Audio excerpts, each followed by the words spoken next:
Hello and welcome back to the channel, it's JPA here. In today's video I'm going to be discussing Rangers' defeat to Malmo. If you're new to the channel, please think about hitting that subscribe button. Hit the like button as well and we'll be well on our way. We'll just get straight into this video, guys. Finished Rangers 1, Malmo 2. Obviously not the result we were looking for. I'll be honest, it's not really a shock given how we've been playing recently. That's now 3 defeats in a row. The last time that happened was 15 years ago, back in 2006. No good enough in my opinion. Not really sure how to do this video, to be honest. I had to wait and do it today. If I'd done it last night, it would have been a completely different video because I was really annoyed yesterday, which is pretty obvious. I didn't take defeats well, and that's pretty much why I do the videos the next game day, because it gives me a chance to reflect better.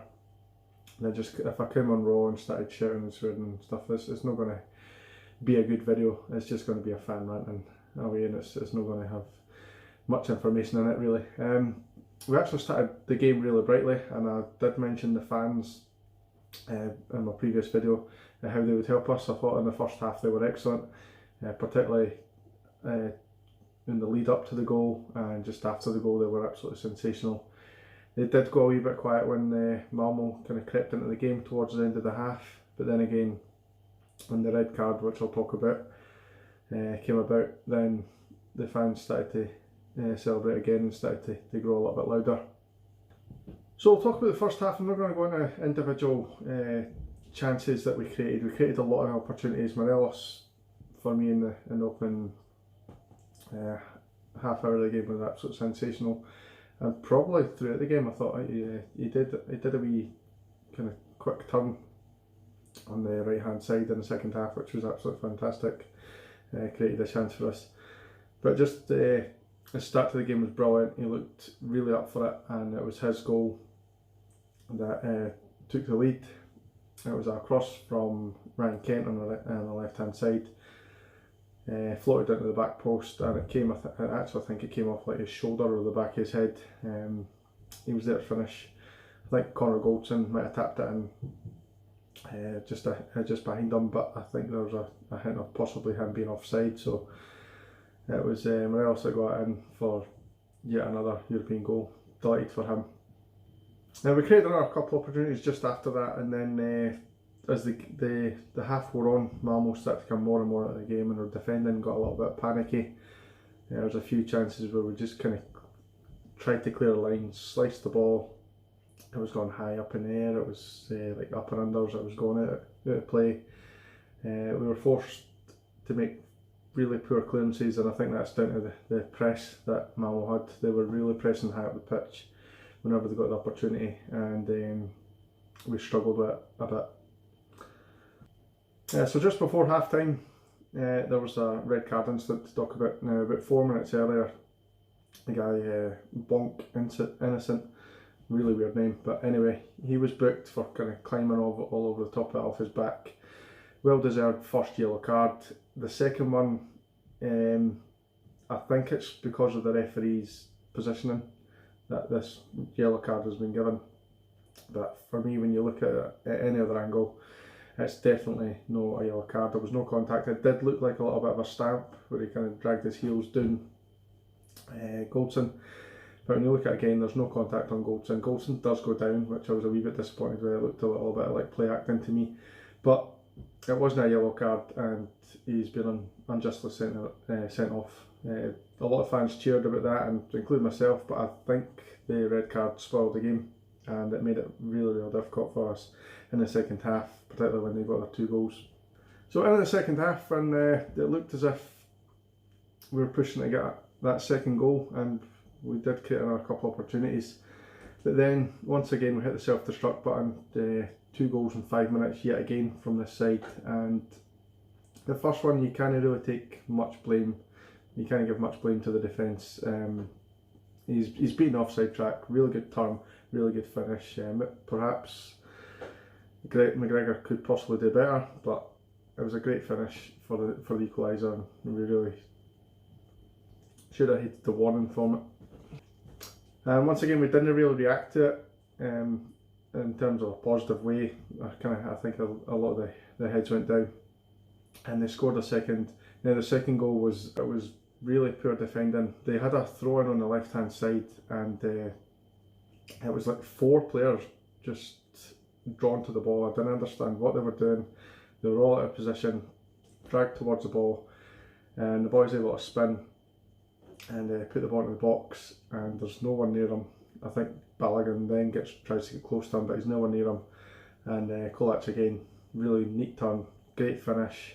Can't take anything away from the 2 finishes for the boy, but the defending just to get there was just unbelievable. I paused it when I was watching the highlights. I usually watch highlights to kind of refresh my memory of these games, and I paused it, and there were 7 Rangers players in the box when he turned and scored.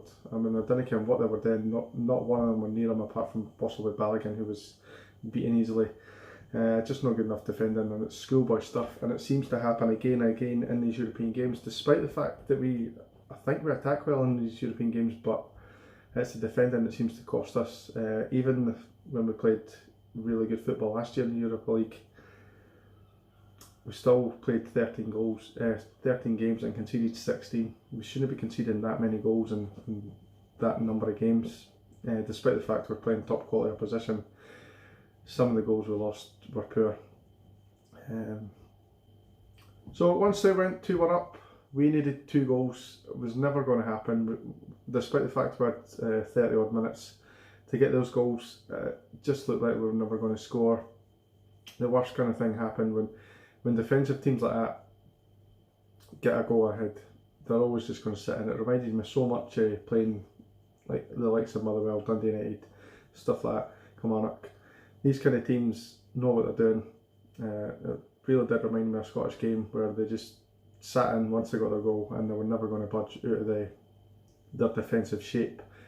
Once they went to 9 men, they went to a 5-2-2, and what it did was 5 defenders in the box, 2 just in front of that, and then the other 2 were pushing onto the defence whenever we got the ball.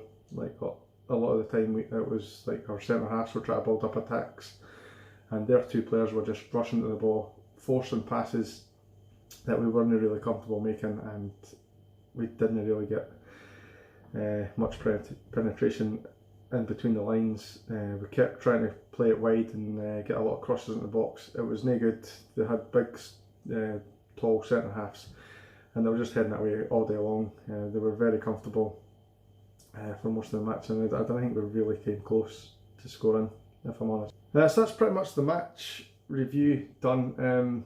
Man of the match for me was probably between Davis and Morelos, probably the only 2 that got pass marks for me. But Davis is just an inspiration. I really wish we could have got him a couple of years prior to when we did get him, because he's just an unbelievable talent. I really think that if he'd been a wee bit more fortunate in his career, he could have played at a much higher level than he has, despite the fact obviously he's played in the Champions League and stuff. For Rangers, I think he could have played at a much higher level even down south when he went to Southampton. He probably could have been at a much bigger club, if I'm honest. His midfield play is superb. Defensively, he's so aware.